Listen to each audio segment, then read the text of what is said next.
Hello दोस्तों, welcome back to my channel. अगर आपने अभी तक मेरे चैनल को सब्सक्राइब नहीं किया है तो जल्दी से मेरे चैनल को सब्सक्राइब कर दें। एपिसोड 16 के शुरुआत में लिली शाओ से फोन पर बात करते हुए कह रही होती है कि क्या मैंने तुमसे नहीं कहा था कि मुझे अपने काम के सिलसिले में तुम्हारी कोई भी मदद नहीं चाहिए। शाओ कहता है कि मैं तुम्हें अपसेट नहीं करना चाहता था, लेकिन मुझे इस दफा माफ कर दो, मैं ऐसा नहीं करूंगा। ये सुनकर लिली इसको माफ कर देती है। मेजिंग मिस्टर मा से कह रही होती है कि आपको मेरे ग्रैंडपा ने क्या नहीं सिखाया कि अपना वादा कैसे निभाया जाता है। मिस्टर मा सॉरी करते हुए कहते हैं कि मैं जानता हूँ कि मैंने आपसे वादा किया था, लेकिन एक दूसरे दोस्त ने मुझसे मदद मांग ली, इसलिए मैं इनकार नहीं कर सकता था। मिजिंग कहती है कि मैं जानना चाहती हूँ कि ये दोस्त कौन है। मिस्टर मा कहते हैं कि आप प्लीज मुझे फोर्स मत करिए। मिजिंग कहती है कि आपने ये कहा है कि आप डिलीवरी इसी महीने के अंदर करने वाले हैं। मिस्टर मा मिजिंग का हिंट समझ जाते हैं, कहते हैं कि मैं इस महीने की 30 तारीख से पहले डिलीवरी नहीं करूंगा। मिजिंग कहती है कि अगर ऐसी बात है तो फिर मैं आपको मजीद एम्बैरस नहीं करूंगी। दूसरी तरफ लिली जब जिशिंग को ये बताती है कि इनको रॉ मटेरियल 1 महीने के अंदर मिलेगा। ये सुनकर जिशिंग परेशान हो जाती है कि इनको इंतजार करना पड़ेगा। लिली को बताती है कि मैंने डोंगिंग मेडिकल के साथ एग्रीमेंट किया हुआ है, इसकी कुछ डेडलाइन भी है। रॉ मटेरियल के बगैर हम सैंपल की इंस्पेक्शन नहीं कर सकते, हमें कोई और रास्ता ढूंढना होगा वरना हम एग्रीमेंट को तोड़ देंगे। अब जिशिंग जब अपनी कॉफी लेकर जा रही होती है तो हानतिंग को यहाँ पर आधा देखकर जिशिंग रुक जाती है। हानतिंग कहता है कि तुम्हारा रॉ मटेरियल वाला मसला भी हल नहीं हुआ ना। जिशिंग कहती है कि आधा मसला सॉल्व हो गया है, बस हमें 1 महीना इंतजार करना पड़ेगा। हानतिंग कहते हैं कि क्या तुम्हें मेरी मदद की जरूरत है। जिशिंग कहती है कि नहीं, ये कहकर ये चली जाती है। शाओ खाना बनाते हुए हानतिंग से कहता है कि तुम बहुत डबल स्टैंडर्ड हो। जब जिशिंग को खाना डिलीवर करना था तो तुमने खाना खुद बनाया था, लेकिन आज तुमने मुझे डिनर पर इनवाइट किया है और मुझे ही खाना बनाना पड़ रहा है। हानतिंग शाओ से पूछता है कि तुमने जिशिंग की मदद की है ना। शाओ कहते हैं कि क्यों तुम्हें जलन हो रही है कि मैंने जिशिंग की मदद कर दी है। हानतिंग उसको गुस्सा से देखता है तो शाओ कहता है कि मुझे लगता है कि तुम्हें मालूम है कि ये ट्रिक किसने खेली है। हानतिंग कहता है कि हाँ। शाओ कहता है कि डोंगिंग मेडिकल्स के इतने सप्लायर्स हैं, तुम बड़ी आसानी से उसकी मदद कर सकते थे, फिर तुमने कुछ क्यों नहीं किया। हानतिंग कहते हैं क्योंकि मुझे जिशिंग पर भरोसा है कि वो ये मसला हल कर सकती है। अब लिली सबके लिए लंच लेकर आती है। अब शेंग ये बर्गर लेकर सीजाओ के पास आ जाता है और इसको बताता है कि लिली सबके लिए लंच लेकर आई है। सीजाओ कहता है कि अभी मैं बिजी हूँ, मैं बाद में खा लूंगा। शेंग कहता है कि आजकल तुम सारा दिन अपने ऑफिस में बैठकर ही काम करते रहते हो, बाहर भी नहीं आते, तुम इतनी मेहनत किसके लिए कर रहे हो। सीजाओ कहते हैं कि अपने लिए। शेंग को यहाँ से जाने के लिए कहता है। अब लिली जिशिंग के लिए पेस्ट्री लेकर आती है तो जिशिंग कहती है कि यहाँ से पेस्ट्री बाय करना बहुत ही मुश्किल है, जब भी जाओ इतना रश होता है। लिली कहती है कि जो लाइन में सबसे आगे होता है मैं उसे अपना ऑर्डर लेने के लिए कह देती हूँ, इसके बदले में मैं उसको फ्री पेस्ट्री दे देती हूँ। मेरे पैसे ज्यादा लग जाते हैं लेकिन मेरा टाइम बच जाता है। ये सुनते ही जिशिंग कहती है कि मैं बहुत लकी हूँ कि मेरे पास तुम्हारी जैसी दोस्त है। ये खुश होते हुए लिली से कहती है कि मुझे एक आइडिया आ गया है। जिशिंग कहती है कि हम यही ट्रिक रॉ मटेरियल बाय करने के लिए इस्तेमाल कर सकते हैं, जिनसे हम मदद लेंगे उनको प्राइस का 5% हम पे कर देंगे। लिली कहती है लेकिन उन बायर्स को भी तो मटेरियल चाहिए, तो वो शायद हमारी मदद नहीं करें। जिशिंग कहती है कि फिर भी तुम जितने बायर से पूछ सकती हो पूछने की कोशिश करो, कोई तो हमारी ऑफर एक्सेप्ट करेगा। लिली कहती है कि ठीक है, ये कहकर ये चली जाती है। दूसरी तरफ हानतिंग ने मिस जेंग को आज लंच पे बुलाया होता है। मिस जेंग कहती है कि आज सुबह से मीटिंग्स की वजह से मैं बहुत थक गई हूँ, तो हम पहले खाना खा लेते हैं। हानतिंग कहते हैं कि अगर तुम सीरियस कामों पर अपनी एनर्जी लगाओ तो तुम इतना नहीं थकोगी। मिस जेंग कहती है कि तुम क्या कहना चाह रहे हो। हानतिंग कहते हैं कि तुम बॉस हो, दूसरों को गिराने में अपना वक्त जाया नहीं करो। हानतिंग कहते हैं कि तुम ही ने मिस्टर मा को रॉ मटेरियल की डिलीवरी डिले करने के लिए कहा था ताकि शिंगचन अपने एक्सपेरिमेंट शेड्यूल के मुताबिक ना कर पाए। मिस जेंग कहती है कि इस बात का मुझसे क्या ताल्लुक है, तुम जिशिंग के फेलियर के लिए मुझे इल्जाम नहीं दे सकते। हानतिंग कहता है कि मिस्टर मा तुम्हारे ग्रैंडपा के स्टूडेंट हैं। मिस जेंग कहती है कि उसने मेरी ही पीठ पीछे मेरे एम्प्लॉयज हायर कर लिए हैं, लेकिन मुझे लगता है कि इस तरह से सबक सिखाने से किसी का ज्यादा नुकसान तो नहीं होगा ना। हानतिंग कहता है कि अगर तुम उसको सबक सिखाना चाह रही तो इनडायरेक्टली तुम मेरी बेइज्जती कर रही हो। मिस जेंग कहती है कि क्या गोंगो तुम्हारी कंपनी नहीं है। हानतिंग कहता है कि है, लेकिन अगर कोई भी इस तरह की डर्टी ट्रिक्स खेलेगा तो मुझे मुदाखलत करनी पड़ेगी। अब वेजी खाने का सामान लेकर यीशन के घर पर आ जाती है। ये कहने लगती है कि मैंने कुकिंग सीखी है तो मैं तुमसे अपनी कुकिंग का रिव्यू लेना चाह रही हूँ। अब खाना बनाते हुए कहने लगती है कि आज मैं कुछ लाइट डिशेस बनाती हूँ, क्योंकि जिशिंग के घर पर इतना टाइम रहने की वजह से मैंने बहुत ज्यादा स्पाइसी फूड खाया है। जिशिंग का नाम सुनकर यीशन थोड़ा अपसेट हो जाता है और ये भी माफी मांगने लगती है कि इसे जिशिंग का नाम इसके सामने नहीं लेना चाहिए था। यीशन कहता है कि कोई बात नहीं, लेकिन बेध्यानी में वेची के कट लग जाता है। अब यीशन जब वेची के मेडिसिन लगा रहा होता है तो ये देखकर वेची को काफी अच्छा लगता है। अब जियांग कुछ इंस्ट्रूमेंट्स लेने के लिए म्यूजिक शॉप पर आता है और ये दोनों दूसरे को यहाँ पर देखकर हैरान होते हैं। जियांग अब श्यामिंग को बताने लगता है कि मुझे अपने बार के लिए कुछ इंस्ट्रूमेंट्स की जरूरत है। श्यामिंग कहती कि तुम्हारा प्रपोजल अभी अप्रूव नहीं हुआ, तुम तुम पहले ही इंस्ट्रूमेंट्स खरीदने के लिए आ गए हो। तो चांग कहते हैं कि मुझे पूरा यकीन है कि प्रपोजल एक्सेप्ट हो जाएगा। चांग कहते हैं कि लास्ट टाइम तुमने मुझे काफी अच्छी एडवाइस दी थी, क्यों ना तुम मेरी कंसल्टेंट बन जाओ, इसके बदले में तुम्हें मेरे बार में फ्री ड्रिंक्स मिला करेंगी। चामिंग इसके लिए मान जाती है। चांग कहता है कि अब इंस्ट्रूमेंट पिक करने में मेरी मदद करो। अब येचन और वेचे जब खाना खाने के लिए बैठ जाते तो येचन कहता है कि पहले तुमने मेरी फैमिली की मदद की और अब तुम मुझे अक्सर ही कंफर्ट करने की भी कोशिश करती रहती, तो इसके लिए येचन इसको थैंक्स बोलता है। वेचे कहती है कि मैं तुम्हारी जितनी मदद कर सकती हूँ उतनी मैं करना चाहती हूँ। येचन को कहती है कि मैं तुम्हारे साथ हमेशा रहना चाहती हूँ। ये सुनकर येचन बहुत हैरान होता है। येचन कहते कि मुझे माफ करना, अभी मैं एक नया रिलेशनशिप शुरू करने के लिए तैयार नहीं हूँ। वेचे कहती कि मैं समझती हूँ, तो मेरी फिक्र नहीं करना। अब जिशिंग हानतिंग को बता रही होती कि रॉ मटेरियल वाला मसला हल हो गया है, इसलिए हमारा प्रोडक्ट एक्सपेरिमेंट भी जल्द खत्म हो जाएगा। अपने काम की रिपोर्ट देने के बाद जिशिंग यहाँ से चली जाती है। ये हानतिंग के ऑफिस के बाहर ही होती है कि इसको हानतिंग एक्सपेरिमेंट से रिलेटेड कुछ गाइडलाइंस का PDF सेंड कर देता है। ये देखकर जिशिंग बहुत खुश होती है और हानतिंग के पास आकर इसको थैंक्स बोलती है। ये सुनकर हानतिंग मुस्कुराने लगता है। अब जिशिंग अपनी टीम के साथ काम करना शुरू कर देती है। अब 6 महीने बाद का दिखाया जाता है। जिशिंग मेडिकल डिवाइसेस से रिलेटेड ही एक लेक्चर लेने के लिए आई होती है। मिस्टर माफेंग भी ये लेक्चर लेने के लिए आए होते हैं। जिशिंग मिस्टर मा से कहती है कि मैंने आपका इंटरव्यू देखा था, आपने ग्रेजुएशन के दौरान ही जेनेटिक टेस्टिंग पर रिसर्च करना शुरू कर दी थी, आपका काम वाकई में बहुत इम्प्रेसिव है। मिस्टर मा जिशिंग से पूछते हैं कि आप कौन है, तो जिशिंग अपना बिजनेस कार्ड मिस्टर मा को देती है। मिस्टर मा इसका कार्ड लेने के बाद कहते हैं कि मैं थोड़ा मसरूफ हूँ, ये कहकर ये प्रोफेसर से मिलने के लिए चले जाते हैं। हानतिंग जिशिंग से कहते हैं कि क्या ये तुम्हारे नोट्स हैं? जिशिंग कहती है कि हानतिंग तुम यहाँ पर क्या कर रहे हो? हानतिंग प्रोफेसर शियांग को हेलो बोलता है। जिशिंग से कहता है कि तुम यहीं पर मेरा इंतजार करो। हानतिंग जब प्रोफेसर से मिलने के लिए जाता तो मिस्टर मा भी हानतिंग से मिलकर बहुत खुश हो रहे होते हैं और इस उम्मीद में कि कभी ये डोंगलिंग मेडिकल के साथ काम कर पाएंगे। अपना बिजनेस कार्ड ये हानतिंग को देता है। ये देखकर जिशिंग को बुरा लग रहा होता है कि मिस्टर मा ने इसको तो बहुत ही रूडली ट्रीट किया था। जिशिंग यही सोचते हुए बाहर आ जाती है। कुछ ही देर बाद मिस्टर मा जिशिंग के पास आते हैं, कहने लगते हैं कि सॉरी, मैं तुम्हें पहले अपना बिजनेस कार्ड देना भूल गया था। ये कहने लगता है कि मैंने सोचा ही नहीं था कि तुम मिस्टर हान को जानती हो। ये जिशिंग से कहते हैं कि कभी हम फ्री टाइम में डिनर करेंगे। ये जिशिंग को बाय करके अब यहाँ से चले जाते हैं। कुछ देर बाद हानतिंग भी बाहर आ जाता है। ये जिशिंग से कहता है कि मुझे भूख लगी है। जिशिंग कहती है कि फिर क्या मैं तुम्हें लंच पर इनवाइट करूँ? हानतिंग कहते हैं कि मुझे कोई एतराज नहीं है। जिशिंग अब हानतिंग को यूनिवर्सिटी की कैंटीन में ही ले आती है। जिशिंग जब हानतिंग के लिए खाना लेकर आती है तो हानतिंग कहते हैं कि तुम मेरे लिए ये लेकर आई हो। जिशिंग कहती है कि तुमने खुद ही कहा था कि तुम कुछ भी खा लोगे, और वैसे भी ये खाना सिर्फ तुम यूनिवर्सिटी की कैंटीन से ही खा सकते हो। हानतिंग जब इसको ट्राई करता है तो इसको ये पसंद आता है। हानतिंग कहते हैं कि तुम बहुत कम ट्रीट देती हो। जिशिंग कहती है कि जब हमने कॉलेज में फर्स्ट प्राइज जीता था तो उस डिनर की ट्रीट भी मैंने ही दी थी, लेकिन तुम आए नहीं थे। हानतिंग कहते हैं कि उस रात मैं जर्मनी जा रहा था, मैंने तुम्हें मैसेज किया था लेकिन तुमने जवाब नहीं दिया। जिशिंग बहुत हैरान होते हुए कहती है कि तुमने मुझे मैसेज किया था। जिशिंग कहती है कि उस रात मुझसे मेरा फोन गुम हो गया था। जिशिंग इससे पूछती है कि तुमने मैसेज में क्या लिखा था? हानतिंग कहता है कि कुछ भी खास नहीं था। हानतिंग कहते हैं कि बस यही लिखा था कि मैं डिनर पर नहीं आ सकता। अब हानतिंग जिशिंग से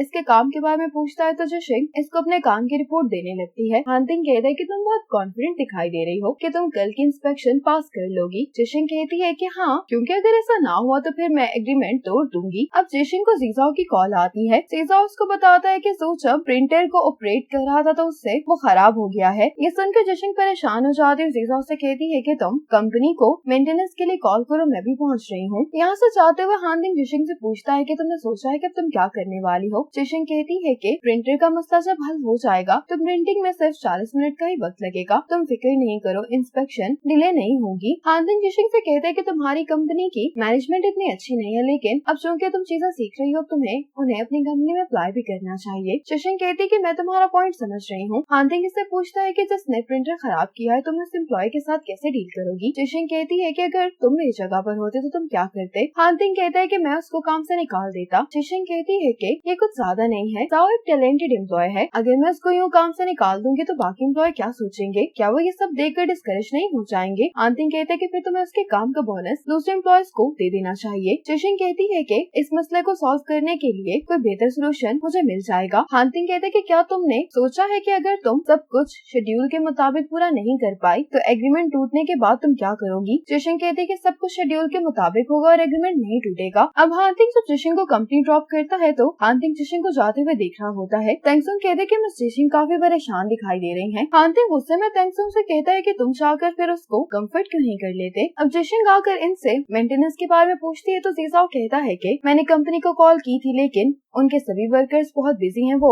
कल तक नहीं आ सकते। अब जिशिंग जीजा और लिली को लेकर अपने ऑफिस में आ जाती है और इनसे पूछती कि आखिर हुआ क्या है। लिली कहती कि सब कुछ इतना जल्दी हुआ कि सू को नहीं मालूम कि कौन सा स्टेप कहाँ गलत हो गया। जिशिंग कहती है कि क्या सू अकेला प्रिंटर को ऑपरेट कर रहा था। जीजा कहता है कि सब कुछ हमें शेड्यूल के मुताबिक खत्म करना था, इसीलिए बाकी सब एम्प्लॉयज दूसरे कामों में बिजी थे, इसी वजह से सू को अकेला प्रिंटर को ऑपरेट करना पड़ा। जिशिंग डांटते हुए कहती है कि रूल्स के मुताबिक कम से कम 2 लोगों का प्रिंटर को ऑपरेट करना लाजमी होता है। सीज़ाओ कहता है कि मैं जिम्मेदार हूँ। जिशिंग उस समय कहती है कि हाँ तुम हो। जिशिंग अब इन दोनों से कहती है कि बाकी सब एम्प्लॉयज को तुम लोग कहो कि वो लोग अपना काम मुकम्मल करें। मैं दूसरी कंपनी से कांटेक्ट करने की कोशिश करती हूँ कि वो हमें अपना प्रिंटर दे सकते हैं या नहीं। अब हार्दिक बोर्ड मीटिंग में सभी डायरेक्टर्स को अपने काम की रिपोर्ट दे रहा होता है। मिस्टर साहब कहने लगते हैं कि तुम काफी अच्छा काम कर रहे हो, लेकिन मैंने सुना है कि शेंगशन टेक्नोलॉजी के प्रिंटर में एक बहुत बड़ा मसला आ गया है और इस प्रॉब्लम की वजह से मुझे तो नहीं लगता कि वो लोग वक्त पर हमें रिजल्ट दे पाएंगे। हार्दिक कहते हैं कि स्टार्टअप कंपनी में छोटे मोटे मसले तो होते ही रहते हैं। शेंगशन अपना काम कर रही है तो बोर्ड मीटिंग में इस बात को डिस्कस करने का कोई भी फायदा नहीं है। एक दूसरा डायरेक्टर कहने लगता है कि एक छोटा मसला नहीं है, अगर हमें शेंगशन रिजल्ट्स नहीं दे पाया तो हमारी इन्वेस्टमेंट जाया हो जाएगी। हमने पैसे इन्वेस्ट किए हैं प्रॉफिट के लिए, चैरिटी नहीं की।